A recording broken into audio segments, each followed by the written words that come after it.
손바로크를 아시나요? 자, 교육기관에 있으면은 오바로크를 할 수가 없기 때문에 전부 다 손바로크를 합니다. 즉, 손바느질. 제 후보생 모자 아직도 이렇게 손바로크 꼼꼼하게 되어 있습니다.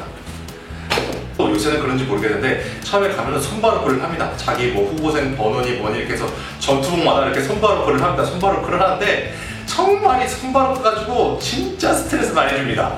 안 그래도 막 교육훈련을 하고 막 야간 연등하고 하느라고 시간도 없는데 틈틈이 계속 손바로크 해야 되는 거예요. 손바로크 하고 점호 시간에 이제 지도관님들이 손바로크 잘했는지 이렇게 검사를 합니다. 그래서 손바로크 한 전투복이나 이런 거 쫙 걸어놔야 돼요. 딱 다 보이게 이렇게 쫙 걸어놓습니다. 걸어놓고 지도관님들이 이렇게 손가락을 넣어봅니다. 바느질 사이로. 그래서 손가락이 들어간다. 그러면 손가락을 쫙 조금이라도 들어가서 쫙 바로 이렇게 되는 겁니다. 저는 그래도 바느질에 그렇게 소질이 없는 건 아니었나봐요. 그래도 열심히 해가지고 잘했어요. 잘했는데 진짜 바느질 못하는 애들은 막 이렇게 한 땀 하고 막 이만큼 가서 한 땀 이런 애들 있잖아요. 바느질 3-4번 만에 하나를 꾸며내야 돼. 그런 애들 같은 경우에는 전투 뭐 기껏 다 손바로크 했는데 다 뜯기고 다음날 또 하고 또 뜯기고 한 3번 뜯기 한 2주일째 뜯겼던 것 같습니다. 근데 나중에는 그 상황이 너무 웃겼어. 팍 뜯습니다. 이러면 그 뜯기는 상황이 너무 웃긴 거야. 그 뜯기는 후보생은 막 이러는데 그 뜯기는 상황이 너무 웃겨가지고 막 웃음 참고 막 그랬던 기억이 납니다.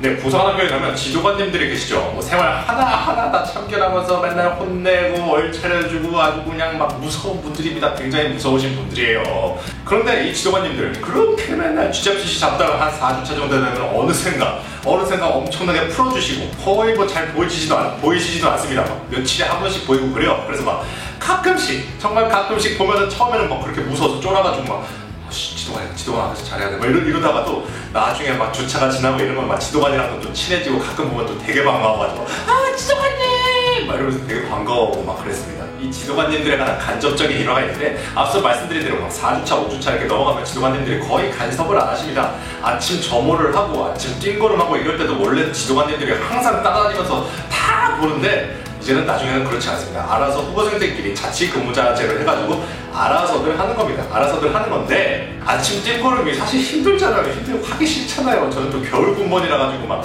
알통구보 하는데 막 추워가지고 너무 하기 싫었어. 보통은 이제 막 부산학교 한 바퀴를 돌고 막 이러는데 우리 이제 자치근무자를 하지 않습니까? 아무도 우리를 감시하는 사람이 없어. 이러면 이제 막 뛰다가 막 시도를 줍니다.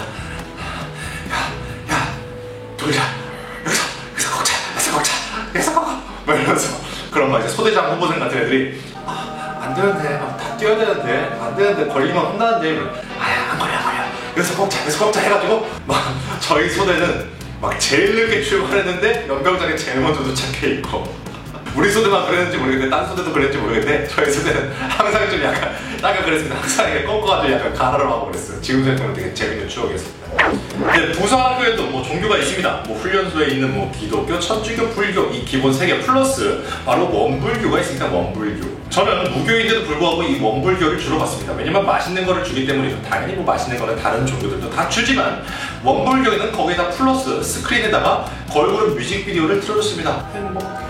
그리고 가끔씩 막 뉴스도 틀어주고 해가지고 뭐 사회 뉴스에 대해서도 알게 되고 해서 좋았습니다. 그리고 또 부산학교 근처에 원광대가 있죠. 원광대. 이 원광대 미용과 학생들인 것 같아요. 미용과 학생들이 우리 부산학교에 와서 머리를 잘라주곤 했습니다. 지금도 원광대 학생들이 부산학교에 와서 머리를 잘라주는지 모르겠지만 저 때는 가끔 그랬습니다. 그래가지고 그러니까 정말 오랜만에 이렇게 여자의 손길을 느끼니까 행복해. 자, 현역 부사관들. 저도 병사 생활을 하다가 이제 부사관 지원을 해서 부사관 학교를 갔지만 저희 중대는 현역 생활을 했던 병사 출신 부사관 후보생들이었습니다. 그런데 사실 민간에서 지원한 민간 후보생과 현역 후보생들 간의 비교를 하자면 제 생각에는 현역 후보생들이 더 힘들 것 같아요. 오히려 경쟁을 경험했던 현역 후보생들이 더 힘들 것 같습니다. 왜냐면 민간 후보생들은 어차피 훈련소를 거쳐서 이제 부사관학교로 바로 온 상태라서 이제 군대에서도 뭐 잘 알지도 못하고 이제 군기도 바짝 들어있잖아요. 이제 모든 걸 다 처음 배우는 이제 군기도 바짝 들어서 막 뭐든지 열심히 하고 약간 그러는데 현역에서 지원한 부사관들은 약간 막 상병장쯤 하고 다시 훈련소 막 그런 데로 간다고 생각해봐. 정말 끔찍하지 않아요? 왜냐면 현역 부사관들은 이제 일병에서 병장까지 이제 생활을 하면서 어느 정도 이제 자대에도 익숙해지고 적응도 하고 군대라는 시스템에 대해서도 알게 되고 어느 정도 이제 나가 조금은 이제 편안한 생활과 이제 일과를 즐기고 있었는데 갑자기 다시 훈련소로 가라고 하면 미치고 환장할 노릇이지. 나 정말로 저는 병장 때 지원하진 않았습니다만 병장 때 부사관으로 학교 온 친구들 정말 대단해. 박수 쳐주고 싶어. 대단해. 그래서 저도 그랬지만 현역에서 부사관으로 온 친구들은 굉장히 자진 퇴소할까? 돌아갈 곳이 있으니까 굉장히 이런 고민을 많이 했던 기억이 납니다. 저도 맨날 고민했어요. 그만할까? 맨날 힘드니까 차들 그냥 돌아갈까? 돌아갈 곳이 있다는 게 이렇게 무섭습니다. 그래서 배수진을 치라는 말이 있나 봐요. 근데 부사관교에도 가도 어느 정도 운빨이 필요합니다. 물론 자기가 공부하고 자기가 열심히 해서 교육훈련 열심히 해서 막 1등하고 이런 것도 중요하지만 그렇게 1등을 하기 위해서는 정말 그 1등을 하기 위한 받침이 버팀목이 될 수 있는 전우들이 필요합니다. 성적이 잘 나오는 중대는 대부분이 성적이 잘 나오고 성적이 안 나오는 중대는 대부분이 성적이 안 나오고 좀 이랬던 것 같습니다. 대표적으로 제가 있던 중대는 전체적으로 성적이 다 잘 안 나왔어요. 제가 있던 중대에서 1등을 했던 친구가 17등이었나? 300명 중에 17등이 저희 중대에서 1등이었던 것 같습니다. 제 기억에. 그 정도로 팀 평가도 많고 개인으로 문제를 극복할 수 있는 것보다는 이렇게 전후 주변 같은 후보생들도 중요하다.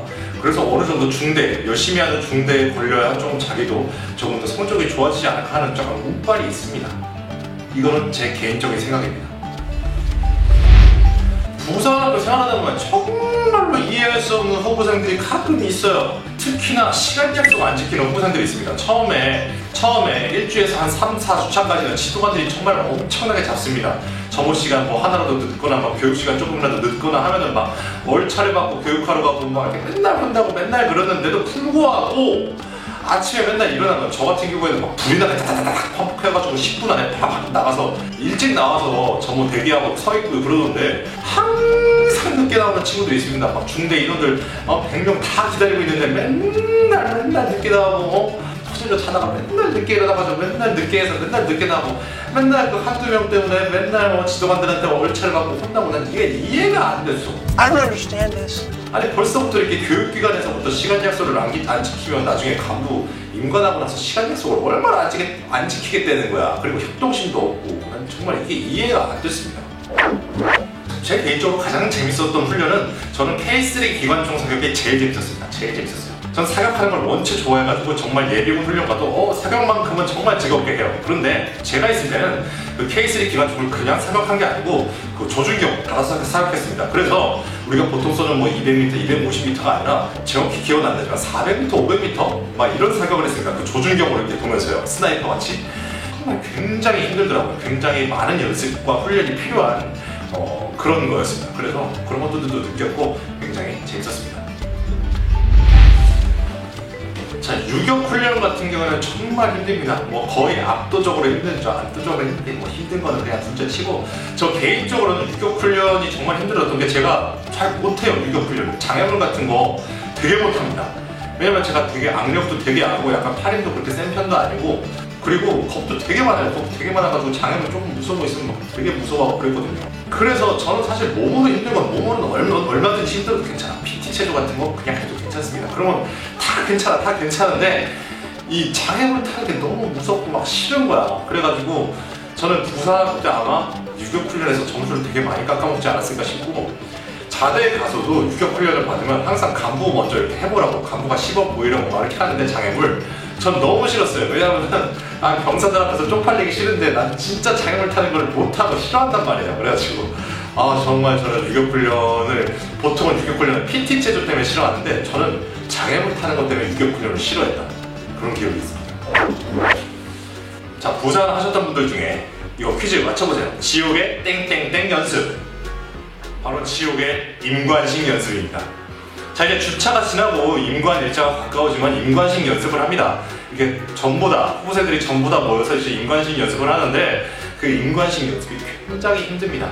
그 수많은 인원들이 대열 맞춰서 이렇게 이동해서 그 정해진 자리에 탁 서야 되는 그 연습을 하는 건데 이게 정말 힘들어요. 이 구령 붙이는 사람은 구령도 잘 안 들리지, 이 간격은 계속 왔다리 갔다리 하지, 간격 맞추기도 힘들지, 일정한 속도, 일정한 그 보폭에 사람마다 다 보폭이 다른데 그 똑같은 보폭으로 이렇게 이동을 해야 되지, 이렇게 견눈질로 만약에 보면서 이렇게 줄 맞춰야 되지, 어려운 점이 한두 개 아닙니다. 그때쯤 되면은 그렇게 풀어주던 지도관들도 다시 잡기 시작하고 후보생들도 막 다 예민해요. 다 예민해가지고 막 다 남 탓해. 막 니들이 줄 안 맞췄잖아. 막 니들이 똑바로 안 했잖아. 니들이 구령 똑바로 안 붙였잖아. 막 이렇게 하면서 서로 막 남 탓하기 바쁘고 우리 중대만 그랬는지 모르겠는데 되게 막 후보생들도 예민해지고 신체적으로도 되게 힘들었던 그런 기억이 있습니다. 이 인관식 연습 정말 힘들다는 거. 그런데 나중에 인관식 비디오 보니까 엉망진창이더라 우리 기수. 네, 이렇게 부산학교에 대한 썰 한번 풀어봤습니다. 부산학교 아직 인관 안 하신 분들은 뭐 부산학교에서 저런 이야기들이 있었구나 그냥 재밌게 봐주셨으면 좋겠고요. 뭐 과거에 인관 하셨거나 뭐 지금도 현역생활 하시는 부사관분들이라면 뭐 과거 추억팔이 정도 또 공감대도 형성되고 했으면 좋겠습니다. 네, 감사합니다.